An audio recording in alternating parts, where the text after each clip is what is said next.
Now the next topic is when bill endorsed to third party is dishonor. Bill endorse किया जा रहा है किसी और को, तब वो डिसऑनर हो जा रहा है। इसके पहले वीडियो में मैंने पढ़ाया था आपको when bill discounted from the bank is dishonor, तो उसका लिंक जो है डिस्क्रिप्शन में दिया हुआ है, आप उसको देख सकते हैं। तो चलिए पहले कॉन्सेप्ट एक्सप्लेनेशन देते हैं, फिर अकाउंटिंग ट्रीटमेंट भी हम इसी वीडियो में अभी बताएंगे आपको। तो कॉन्सेप्ट क्या है?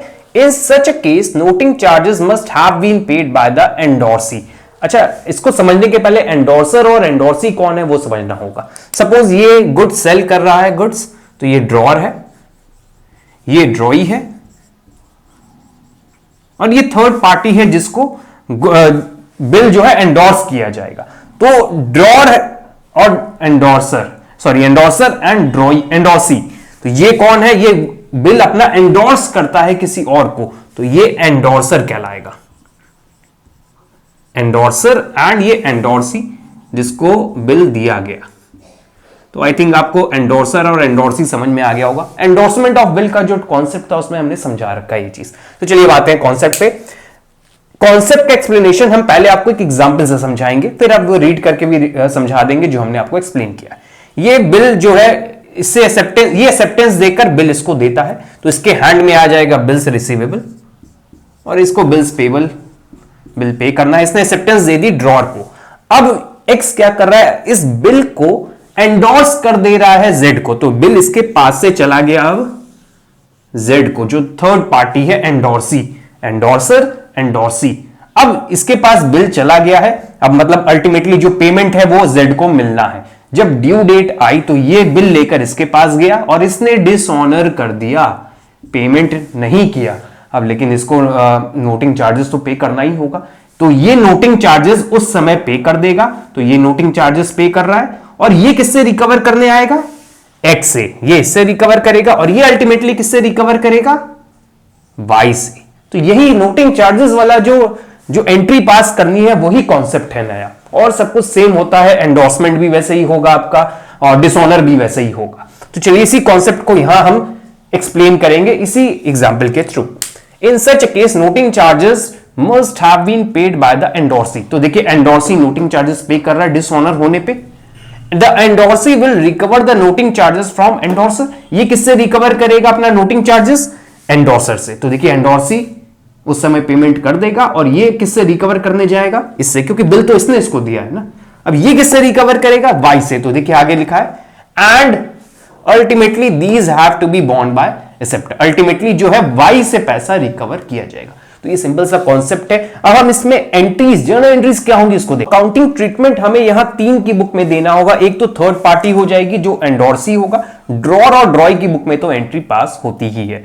तो सबसे पहले यहां पर हम एंट्री कौन सी बताने जा रहे हैं? सिर्फ डिसऑनर के केस में क्या एंट्री होगी वही हम बताएंगे। तो डिसऑनर होगा सबसे पहले इसके पास, फिर डिसऑनर ये जो है इसके पास आएगा और ये अल्टीमेटली इससे रिकवर करेगा। तो सबसे पहले एंडोर्सी की बुक में एंट्री कर देते हैं।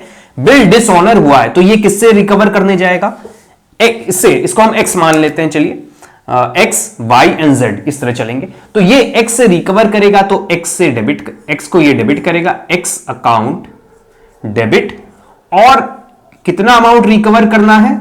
एक तो बिल का अमाउंट जो बिल्स रिसीवेबल है इसके पास, और नोटिंग चार्जेस का जो ये कैश पेमेंट कर देगा। तो ये एंट्री हो गई हमारी डिसऑनर की in the books of endorsee.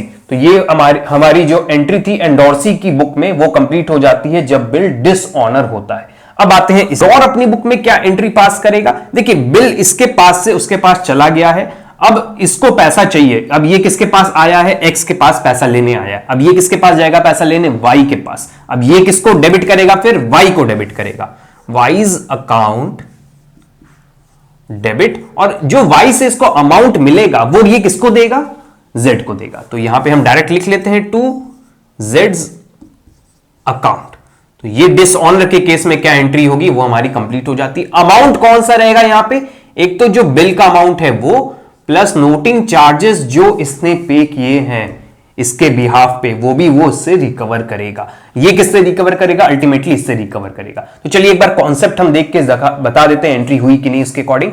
In such a case noting charges must have been paid by endorsee. तो देखिए ये नोटिंग चार्जेस की एंट्री है, कैश करके वो पेमेंट कर दे रहा है नोटिंग चार्जेस की एंट्री। तो ये देखिए एंट्री जो कॉन्सेप्ट लिखा है उसी के अकॉर्डिंग एंट्री हो गई और ये डिसऑनर की एंट्री हो गई।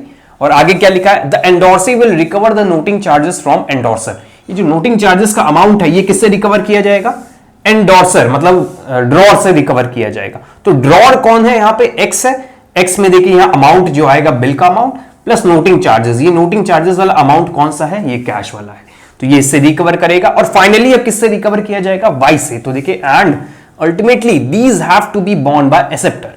चलिए अब इसकी बुक में एंडोर्समेंट से तो कोई मतलब ही नहीं है, ये सिंपली डिसऑनर की एंट्री कर देगा जो इसके पहले वाले टॉपिक में भी हमने आपको बताई थी। तो क्या एंट्री करेगा ये, तो चलिए देखते हैं क्या है। बिल्स पेबल जो था इसके लिए उस समय क्रेडिट हुआ था, अब यहां पे बिल्स पेबल डेबिट हो जाएगा। Bills payable account debit, noting charges भी अब डेबिट होंगे यहां पे, noting charges account debit to, अब ये किसको पेमेंट करेगा, एक्स को, एक्स अकाउंट। ये तो पूरा अकाउंटिंग ट्रीटमेंट और कॉन्सेप्ट कंप्लीट होता है हमारा। जो टॉपिक है हमारा when bill endorse to a third party is dishonoured. Next video में हम एक प्रैक्टिकल क्वेश्चन करेंगे